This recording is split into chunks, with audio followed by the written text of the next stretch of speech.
plan footballistique, Monsieur Fouzi Lekja, évidemment, je suis né le 23 juillet 1970 et je suis natif de Berkane.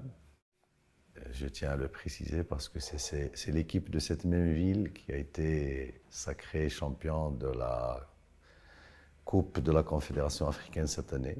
Comment vous vous retrouvez dans le football? Tout d'abord, il faut dire que c'est une passion. Vers l'an 2000, je me suis retrouvé avec une équipe pour donner un coup de main à l'équipe de ma ville, comme j'ai dit, cette équipe de Berkane. On a évolué dans cette sphère de management footballistique pour effectivement prendre la responsabilité de gérer la Fédération royale marocaine de football en 2014. Vous vous retrouvez fan de football dans votre ville de Berkane. Oui. Vous prenez l'équipe de Berkane ou vous la créez? Non, c'est une équipe qui est très ancienne. À l'époque, il était en classe amateur, c'est-à-dire en 3e division ici au Maroc. Mais c'est une équipe qui avait quand même plus de 50 ans déjà d'histoire et il est passé par des hauts et des bas.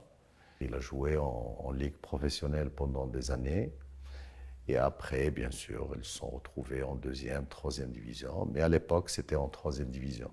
Et c'est l'aventure de gérer le football a commencé comme ça. L'aventure de gérer le football commence par l'équipe de votre ville de naissance. Oui. C'est quoi la formule pour sortir un club comme celui-là de l'ombre? Un club en tant que système, bien sûr, footballistique, je l'ai toujours dit, j'en suis toujours convaincu, il obéit à une logique triangulaire. Les bases de ce système ou de ce triangle, c'est tout d'abord l'infrastructure adéquate. Et quand je parle de l'infrastructure, depuis le début, formation, pratique de masse, etc., mais aussi pour le club élite ou l'équipe élite. Le deuxième élément fondamental du triangle, c'est évidemment une gouvernance parfaite. Et quand je dis une gouvernance parfaite, avec une organisation, des manuels de procédure, une séparation des tâches, une responsabilisation, une professionnalisation aussi du management footballistique et administratif. Et puis, la tête du triangle, c'est d'assurer un financement basé sur la création de valeur, de ressources permanentes, pérennes, pour évidemment mettre le club et l'équipe dans la projection future, dans les perspectives futures, et d'éviter la gestion des instants difficiles et de surmonter la difficulté. Donc la prévision et la mise en place de développement stratégique nécessitent d'avoir ces 3 éléments fondamentaux. Donc on a commencé par le commencement au niveau de ce club, par l'infrastructure. Je pense aujourd'hui que c'est une ville, c'est un club qui doit être fier de ses infrastructures, que ce soit le stade principal donc, pour l'équipe élite, que ce soit le centre de formation ou l'école qui s'étale sur plus de 5 hectares. Et puis, avec toute l'infrastructure voisinante, les terrains de proximité pour la pratique de masse, plusieurs stades normes validés au niveau des pelouses synthétiques, dans les petits patelins qui entourent la province, qui encouragent les petites équipes satellites donc de se développer, de pratiquer le football dans les meilleures conditions. Au niveau de la gouvernance, tout a été mis en place. On s'est inscrit dans la réforme globale du football marocain, qui est la création de sociétés sportives. La société a été créée, elle est là. Son conseil d'administration va se réunir bientôt. Et je pense qu'au niveau des réformes institutionnelles, c'est une réforme révolutionnaire au Maroc. La création de sociétés sportives qui obéissent évidemment au droit commun des sociétés anonymes. On va en parler justement, parce que je vais aller progressivement. Oui. On va partir de Berkane, ensuite on va partir au niveau national ensuite, et puis on va parler de l'organisation, de la structuration que vous essayez de mettre en place aujourd'hui. Berkane qui se retrouve grand champion. Est-ce du professionnalisme là-bas aujourd'hui et comment ça se nourrit? Là, vous avez parlé du triangle. On a parlé des infrastructures, de l'encadrement, mais j'ai envie de comprendre comment ça se finance un club comme celui-là. Est-ce que ça s'appuie sur une personne ou est-ce qu'il existe on va dire, un écosystème qui permet de rendre ça pérenne? Non, c'est un écosystème qui a été basé sur du sponsoring. Et là, c'est toujours le moyen et le long terme. Comme j'ai dit au départ, pour donner de la visibilité au management et s'inscrire dans le stratégique. Et puis, toutes les collectivités territoriales, et ça aussi, c'est du moyen et du long terme. Ce qui a donné la possibilité d'avoir une stabilité financière pour le club et d'organiser ses budgets, son activité, ses plans de charge en fonction de ses moyens, qui restent évidemment acceptables, mais il y a toujours de la marge de progression. Et je pense que c'est une chaîne au niveau du football. Quand on commence à faire des pas au niveau footballistique, les financements ou les sponsors augmentent, le business augmente. Et c'est dans cette sphère et dans cette dynamique positive que le club se trouve actuellement. Et je pense que les marges, comme j'ai dit, d'évolution sont énormes. Les marges sont énormes. Là, vous êtes déjà champion. C'est l'aboutissement aujourd'hui pour Berkane. Là où vous êtes arrivé, vous avez remporté ce trophée. C'est quoi le prochain objectif? Créer ce lien étroit entre le centre de formation de club qui a démarré son travail et l'équipe élite de Berkane, c'est-à-dire ça doit être des passerelles de va-et-vient automatique et systématique, ce qui va permettre encore d'augmenter le business du club, ce qui est important. Mais aussi au niveau footballistique, bien sûr, il y a de la marge. Il y a déjà le championnat national. Berkane, c'est vrai, il a gagné la Coupe du Trône ici au Maroc, sacré champion de la Coupe de la Confédération. Je pense qu'il a le plein droit de conquérir et le titre d'être champion ici au niveau national, mais aussi la Champions League africaine et aller au-delà pour effectivement participer dans le futur proche à une Coupe du Monde des clubs. Et c'est ça le parcours d'un club, d'un joueur qui se veut être professionnel. Là, on a parlé de Berkane. J'ai envie qu'on parle du football marocain. Oui. Le football marocain, vous êtes le président de la Fédération royale marocaine de football. Oui. Aujourd'hui, combien de clubs évoluent dans le championnat marocain? Aujourd'hui, au niveau de la Ligue Pro, on a 32 clubs, 16 en D1 et 16 en D2, une bonne centaine en classe amateur, et évidemment, on est organisé en ligue régionale. Et au niveau de chaque ligue, il y a une moyenne de 120 clubs par ligue. On oblige les clubs à tous les niveaux d'avoir au moins 3 classes de jeunes, les U17 et les U20 et les espoirs. Ce qui nous ramène à des dizaines de milliers de pratiquants de football, à 11 bien sûr. Ne parlons pas du football salle, où, d'après le dernier classement FIFA, on est passé premier au niveau Afrique, 23e au niveau mondial, 2 Coupes d'Afrique de suite et 2 participations en Coupe du Monde de suite, classement FIFA, mais le Maroc, au football salle, premier mondial. Ça dénote qu'il y a un travail de base, il y a énormément de clubs qui jouent des championnats différenciés au niveau du football salle et le football féminin. Et sur cela, je pense qu'on reviendra dans le détail, mais d'une manière générale, je pense que là, on a accusé beaucoup de retard. On essaie de le rattraper très rapidement en allant professionnaliser le championnat de D1 et D2, comme au niveau masculin, mais surtout d'élargir la base de filles, jeunes filles. On va parler des filles. Qui doivent pratiquer le football. Mais d'une manière générale, pour vous dire aujourd'hui qu'on est presque 500 000 licenciés au niveau du Maroc.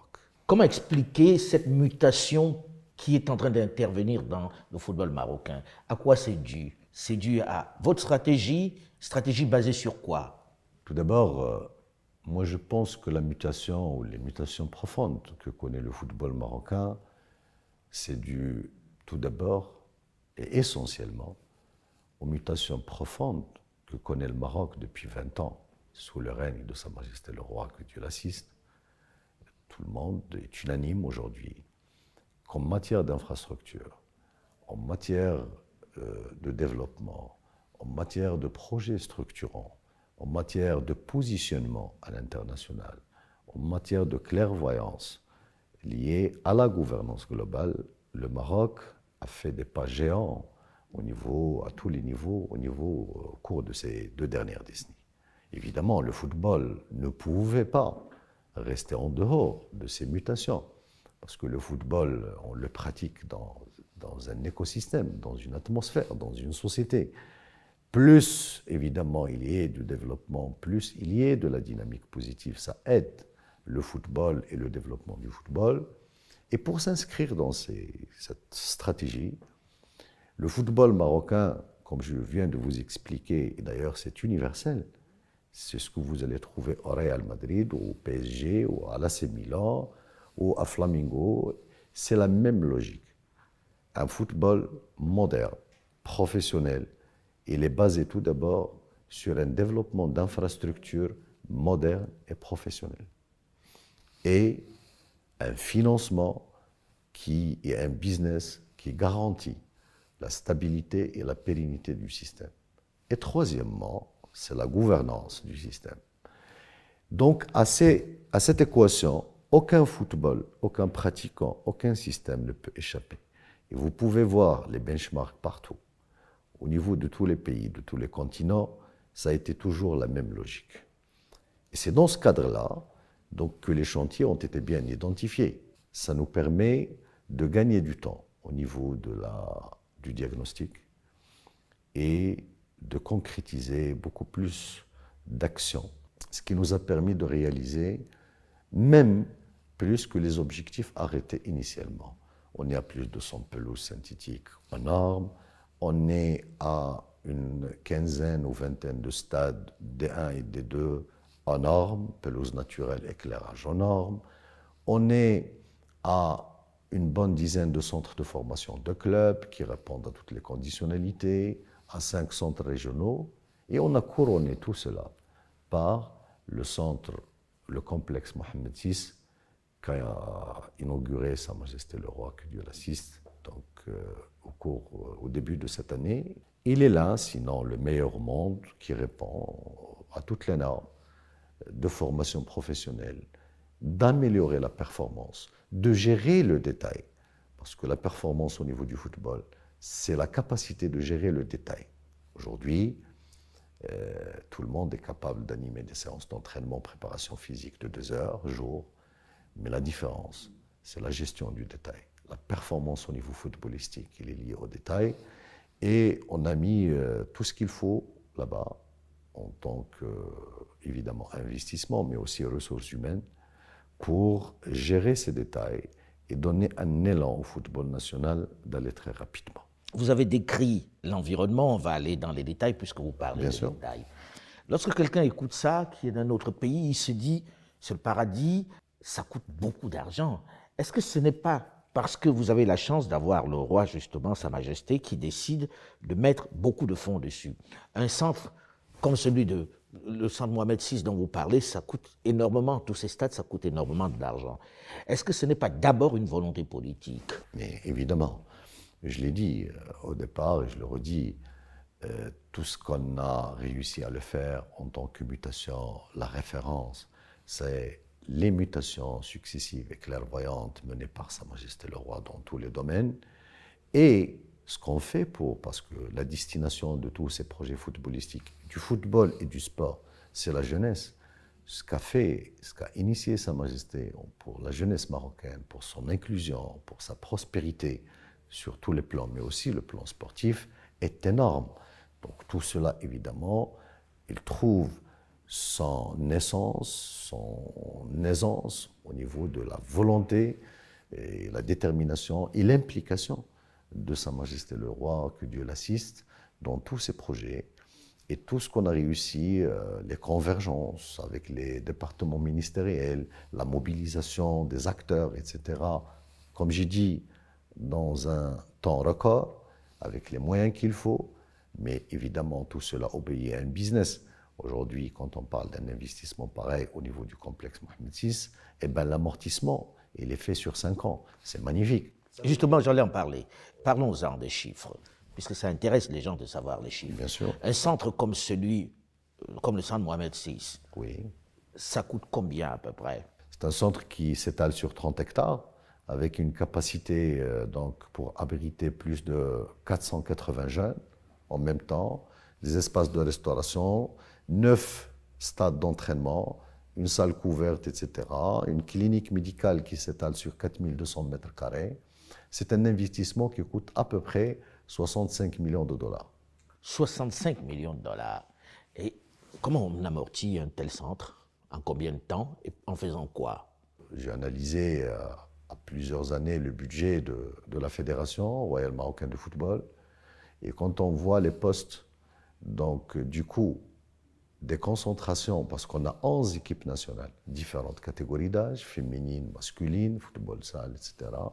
Quand vous prenez ce poste de dépense, les concentrations au niveau des hôtels, qui sont souvent des hôtels évidemment de luxe, c'est les dépenses liées à ça, les dépenses liées aux formations des arbitres, des entraîneurs, des cycles de formation, des éducateurs, des préparateurs physiques. Le coût de cela, quelle que soit l'énergie et quelle que soit l'intelligence qu'on a essayé de déployer avant, c'était autour de 12 millions de dollars par an. Et donc aujourd'hui, on est sur un projet qui serait amorti au bout de 5 ans. Et c'est d'ailleurs ce qui nous a encouragés à aller le faire.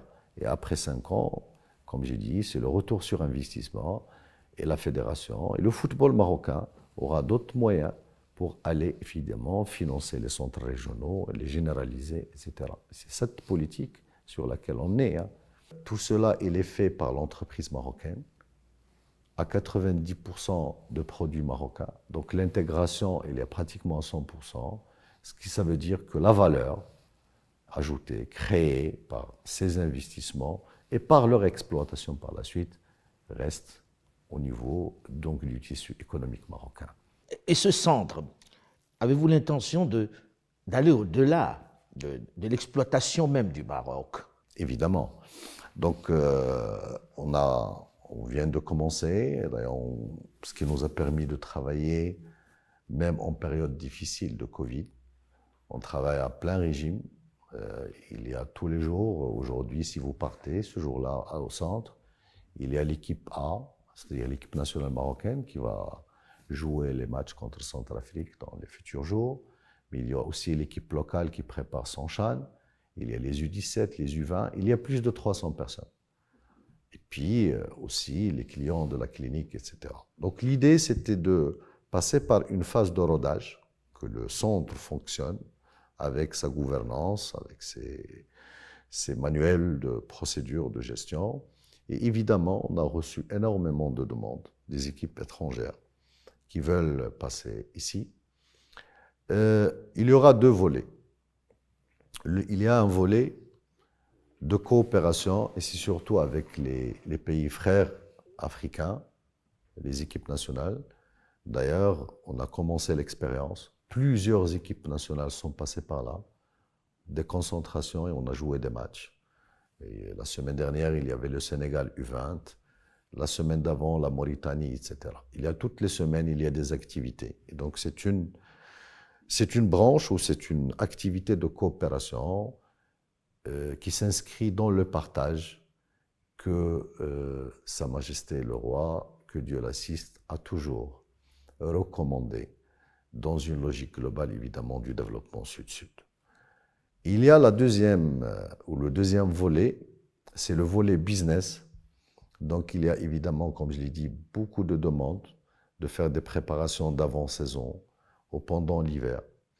Donc on a passé la période de rodage et on va entamer cette phase à partir de cette saison pour les grands clubs qui, au même temps, vont nous permettre évidemment d'améliorer notre business et d'amortir peut-être même avant les 5 ans, mais aussi pour la promotion de l'image et de la réalité de notre pays, le Maroc, envers le monde du sport. Parce que le centre Mohamed VI ou le complexe Mohamed VI, il faut le visiter pour se rendre évidemment à l'évidence qu'il s'agit d'un ouvrage de grande envergure à l'échelle mondiale. Ce serait quoi ce qu'on pourrait proposer aux autres États qui les amènent à venir entretenir cette coopération et faire marcher cet immense centre qui est de référence mondiale? On a proposé au niveau de la CAF, et on doit finaliser ça dans les plus brefs délais, à ce que le centre pourra servir de hub de formation, et au niveau technique, au niveau de l'arbitrage pour la technique de la VAR, et au niveau des préparateurs physiques, etc. Et on va formaliser cette convention avec la CAF, c'est-à-dire que la CAF, au lieu, à chaque fois pour programmer une formation d'arbitre, il doit gérer le coût d'hôtellerie et de logistique, de ramener, etc. On va se servir du centre pour effectivement permettre de le faire régulièrement et fréquemment pour développer les différentes branches nécessaires au développement du football au niveau du continent. On permettra aux équipes nationales de fédération africaine de venir au moment opportun qu'ils souhaitent pour passer des stages, profiter des évolutions technologiques, de la performance qui existe au niveau de ce centre, parce qu'en tout état de cause, la réussite au niveau de notre continent, il ne peut être que collective, et l'évolution ne pourra être que collective. Et c'est dans l'intérêt de tout le monde d'être dans cette logique de mutualisation des efforts. On va y venir pour ce qui est continental. Restons au cas du Maroc aujourd'hui. Au-delà du centre Mohamed VI dont on a parlé, il y a également pas mal d'autres infrastructures. Ouais. Qu'est-ce qui permet de financer? C'est toujours cette volonté politique, cet écosystème que vous avez créé qui fait que ce soit le local content qui permette de gérer les coûts qui jusque-là étaient, on va dire, un peu éparpillés? Exact. Donc aujourd'hui, en tout état de cause, au niveau des clubs déjà, pour parler des centres de clubs, les clubs, ils sont conscients qu'aujourd'hui, le poste de dépense qui les impacte ou qui impacte leur budget très lourdement, c'est le poste de joueur, recrutement et charges salariales au cours de l'année. Donc, tout le monde se rend à l'évidence qu'aujourd'hui, investir au niveau de la formation, ce n'est pas un investissement à perte.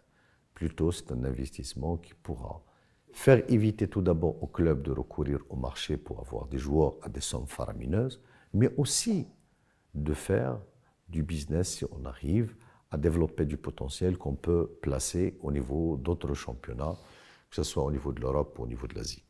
Ça, d'une part. Au niveau régional, on a essayé, donc, avec la régionalisation au Maroc, donc, parce qu'il y a les clubs, la logique du développement du football ou de la formation, comme on l'a imaginé, elle est simple.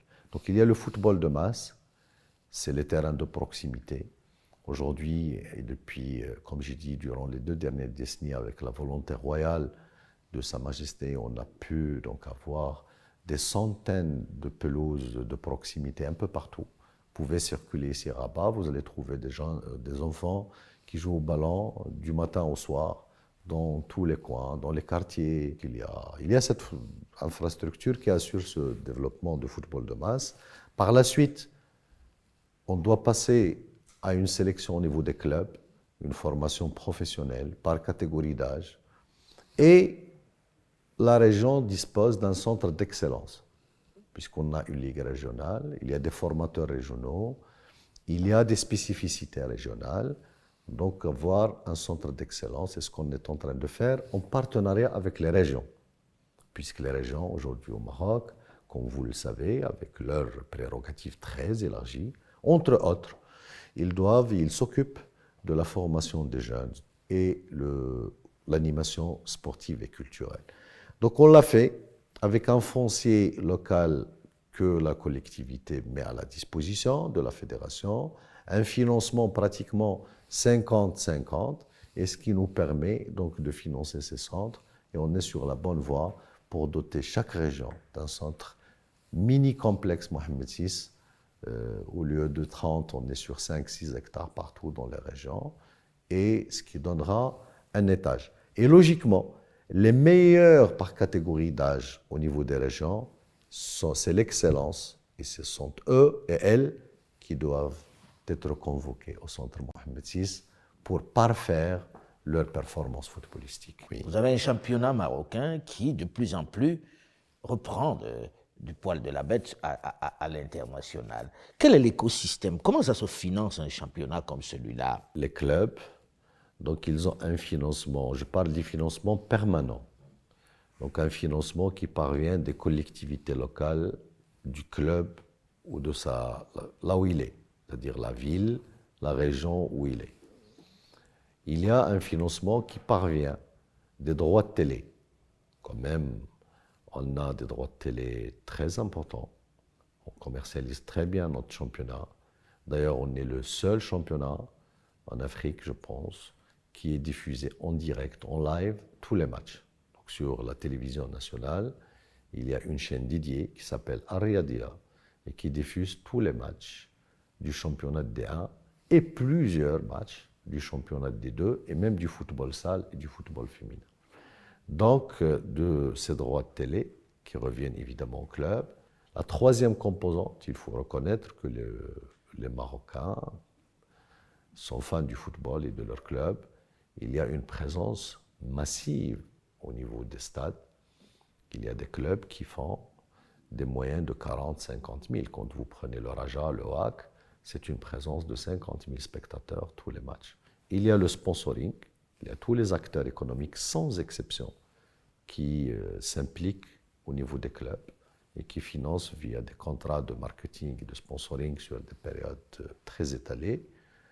En plus des adhésions, parce que notre système actuel, avant qu'il passe en société, il est basé sur le système d'adhésion. Donc chaque club a un tarif par adhérent et ça leur permet de générer des budgets. Il faut dire une chose, que les budgets de nos clubs aujourd'hui, en moyenne, ils ne sont pas très élevés. On est loin du niveau européen. On est même loin du top 5 Afrique. Bon, ce que j'appelle les clubs entre guillemets phénomènes, Al-Ahli, Zamalek, Étoile, TP Mazembe, Sundowns, mais on est sur la bonne voie pour renforcer structurellement et d'une manière pérenne cette stabilité financière de nos clubs et de l'augmenter et de l'améliorer pour atteindre et même dépasser ce top 5 africain. C'est évidemment, aujourd'hui, un stade de football qui fait 50 000, ben c'est le meilleur espace que vous pouvez imaginer pour faire une publicité. On a souvent reproché, et c'est souvent les parents qui le disent, que bon, c'est très bien de penser qu'on va avoir son Aziz Bouderbala ou bien on va avoir son Mohamed Salah. C'est quoi la reconversion? Est-ce qu'il existe des voies pour préserver cette jeunesse pour qu'elle ne soit pas brûlée par les flammes de la télévision et qu'elle se retrouve sans avenir? Dans tout système qui est basé sur la sélection, c'est normal. On part d'une base très élargie et on est dans une logique pyramidale et on arrive à un sommet où il y a 2, 3, 5, 10% de la base. Ça, c'est tout à fait normal. C'est pas lié au football, c'est lié à tout système. On a fait une chose, tout d'abord, que je trouve capitale. Un, encourager le sport-études au niveau des clubs, des petits, des moyens, des grands, au niveau des centres fédéraux, du centre Mohamed VI. Le sport-études est une nécessité. Ça veut dire que le gamin ou la fille qui joue le football, on lui donne l'occasion de suivre et de poursuivre ses études. Et même quand il n'est pas un bon élève, on le reconvertit au niveau de la formation professionnelle pour apprendre un métier. Ça, c'est fondamental. Et ça permet donc à des dizaines de milliers de la base d'être armés, chemin faisant, d'un diplôme qui leur permettra à tout moment donc d'inclure ou d'intégrer un autre domaine d'activité. La deuxième chose, c'est que avec la création de sociétés, on a l'obligation donc de déclarer tous les pratiquants à la CNSS, à la Caisse nationale de sécurité sociale. C'est-à-dire que durant la vie active du joueur, depuis son jeune âge jusqu'à la fin de sa carrière, à tous les niveaux, c'est-à-dire même s'il ne sera pas Aziz Bouderbala à la fin, mais même s'il passe toute sa vie à jouer dans un club D2 ou D3, qui représente un petit patelin, eh ben, il y aura des cotisations permanentes qui lui permettent, un, d'avoir l'assurance maladie obligatoire pour lui et les ayants droit, sa famille, mais aussi d'avoir une pension, donc de retraite à la fin. Et c'est fondamental pour, évidemment, comme j'ai dit, l'inclusion de ces pratiquants, de ces joueurs, de ces filles, dans un système donc, qui se veut garantir les conditions dignes de la vie. Troisièmement, avec une association de jeunes ambitieux, d'ailleurs que je salue par l'occasion, on a déjà démarré ce qu'on appelle l'initiative de la seconde chance. Quand un joueur atteint un certain niveau et qu'il est espoir à l'âge de 23 ans, et qu'il a joué, qu'il n'a pas eu le niveau footballistique pour intégrer un club professionnel, on lui donne ce qu'on appelle la seconde chance d'aller faire des études universitaires et on le fait à l'international. Et on arrive donc à chaque fois de placer 50, 100 jeunes un peu partout dans les universités qui leur permettent de continuer à pratiquer le football universitaire, mais surtout garantir une bourse pour finir les études, que ce soit dans un axe professionnel ou les études universitaires. Là, sur cette question-là, je pense que ça a été suffisamment pensé. L'autre aspect dont je voudrais qu'on parle, toujours dans le football marocain, est le football féminin. Est-ce que ça a de l'avenir? Est-ce que vous y croyez vraiment? Et dans un pays comme celui-ci? J'y crois. J'y crois, et d'ailleurs, depuis quelque temps, j'en fais une priorité des priorités. On est une société qui est presque à 50-50. Donc il est anormal de faire un constat et un jugement basé sur la subjectivité et dire que j'ai décidé de sanctionner, d'éliminer 50% de la société. Je ne vois pas de soubassement par rapport à une telle décision. J'y crois aussi parce que la jeune fille a montré ses capacités dans tous les domaines. Et je ne comprendrai pas pourquoi aujourd'hui, au niveau du Maroc, cette même jeune fille qui a démontré les capacités partout ne pourra pas le faire au niveau du football et du sport d'une manière générale. Il ne faut pas oublier que l'implication de la femme marocaine au niveau du sport ne date pas d'hier. On a eu quand même la première femme arabe médaillée en or aux Jeux Olympiques, Nawal Moutaoukil. La pratique au niveau de la base des clubs, on ne lui a jamais assuré les conditions propices pour le développement.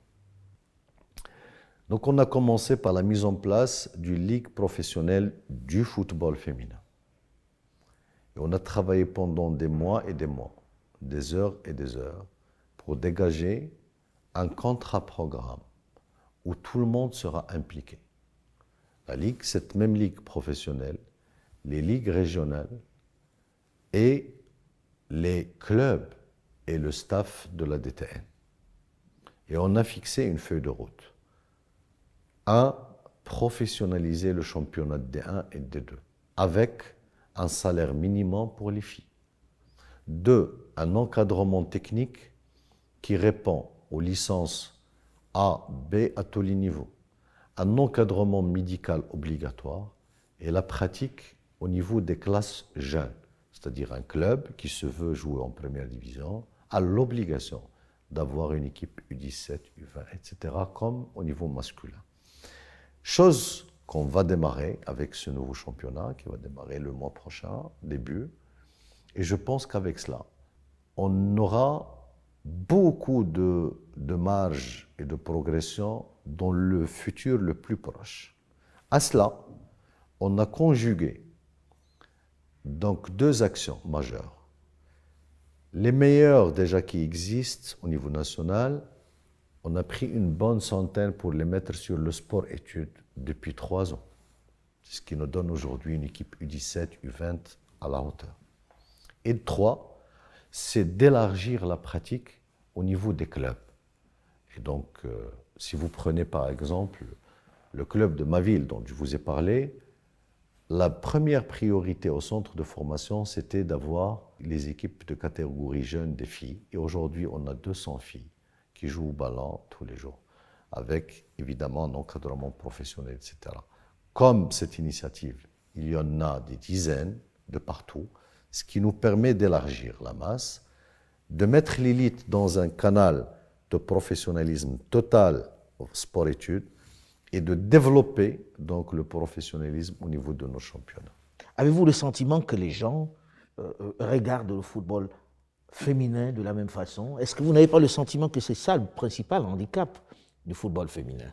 Moi, je ne pense pas que c'est un... En tout cas, le spectateur ou le fan du football, il regarde le match du football, le bon football.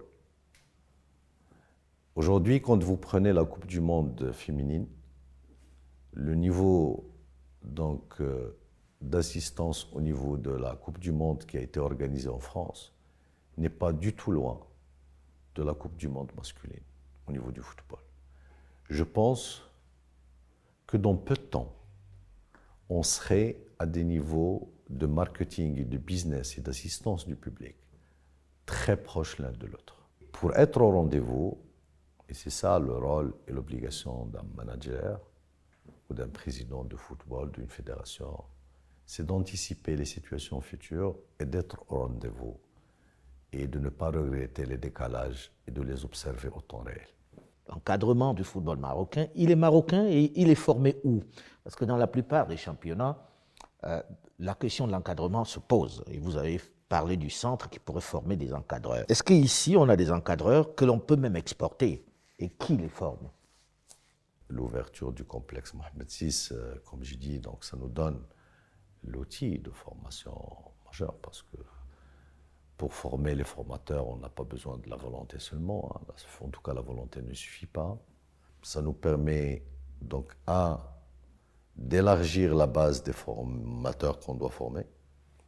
D'ailleurs, on a commencé par un cycle de la licence CAF A pour une centaine de formateurs, ce qui est très important. On forme pour les autres classes B et inférieures au niveau régional grâce aux installations donc des centres régionaux. Aujourd'hui, la formation, bien sûr, il y a une DTN, il y a une direction technique nationale qui a été mise en place. Il compte avec les structures, avec les formateurs régionaux, une bonne soixantaine de personnes. Ce n'est pas rien pour le moment. C'est du mixte. On a essayé de mettre de l'expérience marocaine. Vous allez trouver là-bas Beddouzeki, Naibet, etc. Pour évidemment l'héritage, et gérer l'héritage, et consolider la valeur, et donner la possibilité donc à l'expertise marocaine d'évoluer et de suivre de la progression pour occuper ces mêmes postes dans le futur proche. Et par rapport aux étrangers, on ne s'est pas contenté d'une seule école. Il y a de l'anglo-saxon, vous allez trouver Ocean qui était au Pays de Galles, mais aussi l'analyste performance de Liverpool, des Français de l'école française, portugaise, espagnole.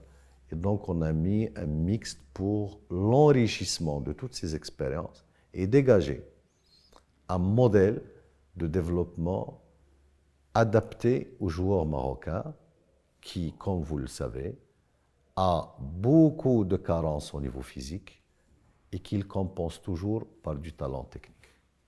L'équipe nationale, la formation nationale marocaine, c'est quoi les nouveaux objectifs? Vous avez participé à plusieurs finales de Cannes et de phase finale de la Coupe du Monde. Aujourd'hui, c'est quoi les objectifs que vous vous fixez en tant que président de la fédération? L'équipe nationale a fait du progrès pendant ces 5 dernières années. On est passé d'un classement mondial 87 ou 8 à aujourd'hui 39, c'est important. On est 5e africain, c'est bien. On a fait la dernière Coupe du Monde après 20 ans d'absence, c'est très bien. On a fait 2 Coupes d'Afrique, évidemment, phase finale. On n'est pas allé là où il fallait. L'équipe nationale a l'obligation de confirmer ce leadership au niveau du football africain, au niveau des clubs et de l'équipe locale. On est quand même champion d'Afrique, CHAN sortant.